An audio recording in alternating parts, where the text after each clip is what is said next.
Sir जाएगा जिस इससे। तरीके से 24,000 लेवल्स के ऊपर मेंटेन कर रहा है, एक बार कॉल के लेवल्स चेंज कर देते हैं। 110 के बाद अगर आप 110 भी टारगेट रखना चाह रहे हैं तो अब एक नया टारगेट भी ले लीजिए, 128 रुपए। 128, और वो सर वो 55 का स्टॉप लॉस उसको ऊपर लाना है क्या? सर उसको आप 100 पे ले आते हैं, या 100 पे नहीं, उसको सर 96 पे रखते हैं। ठीक है, 55 वाला 96 कर लीजिए। और टारगेट चूंकि 110 वाला भी आ गया है आपका, 24,000 वाली 24,200 वाली कॉल का 5 मई वाली, आप नया टारगेट ले लीजिए 128 का। स्टॉप लॉस अब बढ़ाकर 55 से कर लीजिए 96, जिसको आपने 78 रुपये पर खरीदा था।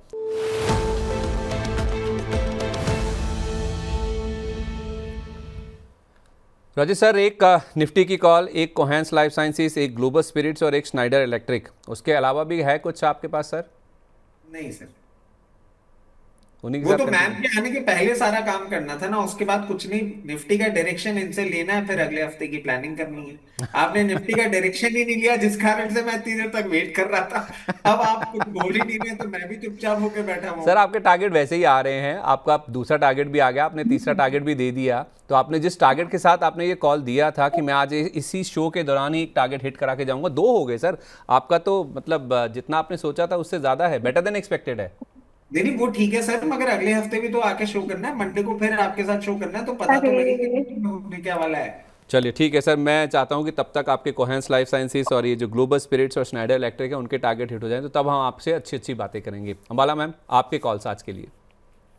मुझे सिंजिन पसंद अब भी आ रहा है, दो it is above the target, but I still would like to go with it. और दूसरा है पीओसीएल।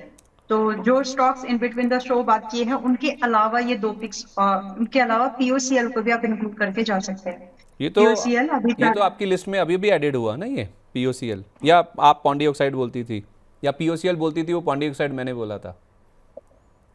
तो मैं आप ही ने हाईलाइट कराया था, तो मिल नहीं रहा था। और मैं इसको पीओसीएल के नाम से जानती थी, और आपने नाम लिया था। ये पॉन्डी ऑक्साइड है, ये कौन सा स्टॉक है, मुझे समझ नहीं आ रहा है। It was like that. ठीक है। एनीवेज, जो अभी ये चल रहा है, ओके, तो अभी ये चल रहा है लगभग 1370। टारगेट जो भी है, आप लोग पुराने जो दिए थे उसको प्लीज रिवाइज करो। और भी इसमें अपसाइड मूवमेंट पॉसिबल है। Your target gonna starting from, अब भी अगर आप बाई करते हैं तो 1450 आप मान के चल सकते हैं। थोड़ा सा एग्रेसिव है, लेवल वाइज नहीं बैठा। चार 1430, 1430 पहला टारगेट है। दूसरा टारगेट आपका 1550 का है। बट दैट्स नॉट ऑल, अगर आप इन्वेस्टमेंट के थ्रू इसको थोड़ा सा स्ट्रेच करके होल्ड कर लें तो 1700 इज ऑल्सो पॉसिबल। रही बात स्टॉप लॉस, तो आपका स्टॉप लॉस यहाँ मेंटेन करना चाहिए आपको 1240 का। तो पहले टारगेट पर बुकिंग नहीं सजेस्टेड है, होल्ड करके जाना। और ट्रेलिंग जरूर कर लेना, ताकि आपका ठीक है। रिस्क रिवॉर्ड फेवरेबल बन सके। तो पहले टारगेट जो दिया है ये सिर्फ ट्रेलिंग के पर्पज से है, कि आप स्टॉप लॉस रिवाइज कर ले। और जैसे ही ये ट्रिगर हो जाए, आपका स्टॉप लॉस रिवाइज करके आपको 1290, 1290 पर रख लेना।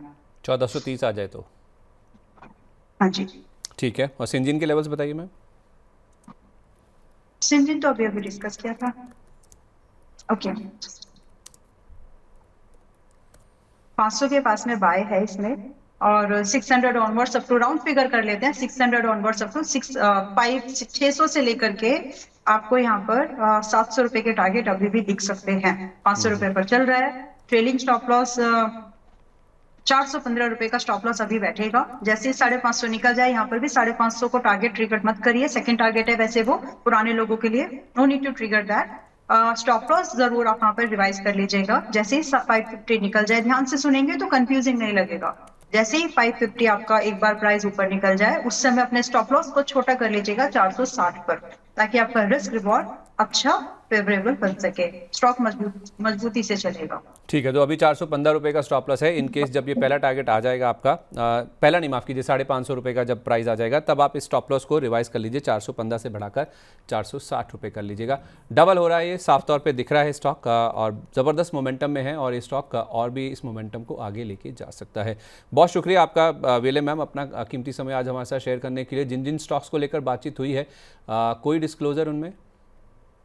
देखिए, डिस्कस स्टॉक में से या रिकमेंडेड लिस्ट में से कोई भी स्टॉक मेरे पास नहीं है। I have no conflict of interest yet. अलग अलग प्लेटफॉर्म पर लाइव रहते हैं, तो हमारे मीडिया व्यूअर्स या फिर हमारे यूट्यूब लाइव, आई मीन, या फिर हमारे मेंबर्स या मॉडल पोर्टफोलियो में जरूर हो सकते हैं स्टॉक्स।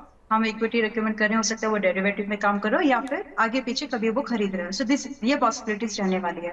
बाकी trading and investment subject to market risk, उसको समझते हुए काम करिए। पास्ट परफॉर्मेंस फ्यूचर में रेप्लिकेट होगी ऐसी कोई गारंटी नहीं है। सेबी और एनआईएसएम के सर्टिफिकेट और लाइसेंस प्रॉफिट की कोई गारंटी नहीं देते। It's all about three things: your entry, your stop loss and your capital allocation. ये तीनों को छोड़ करके और कोई भी फोर्थ थिंग मार्केट में नहीं है जो आपके कंट्रोल में है। तो उस चीज को कंट्रोल करो जो आपके दायरे में आती है। बाकी प्राइस की मूवमेंट आप कंट्रोल नहीं कर सकते। तो जैसा मार्केट इन चीजों पर फोकस करेंगे, समवॉट आप अपनी प्रोबेबिलिटी विन की बढ़ा लेंगे। Thank you so much. चलिए रचित सर, आपका कोई डिस्क्लेमर जितने भी स्टॉक्स पर बातचीत हुई? सर आज आपने व्यू नहीं लिया मैम का, कोई बात नहीं, मैं तो फोन करके पूछ लूंगा आप निफ्टी कहाँ जाने वाली है। इसके साथ साथ जितने भी स्टॉक्स हमने आपके चैनल पे डिस्कस किए उसमें मेरी personal position, invented family position, client position हो सकती है।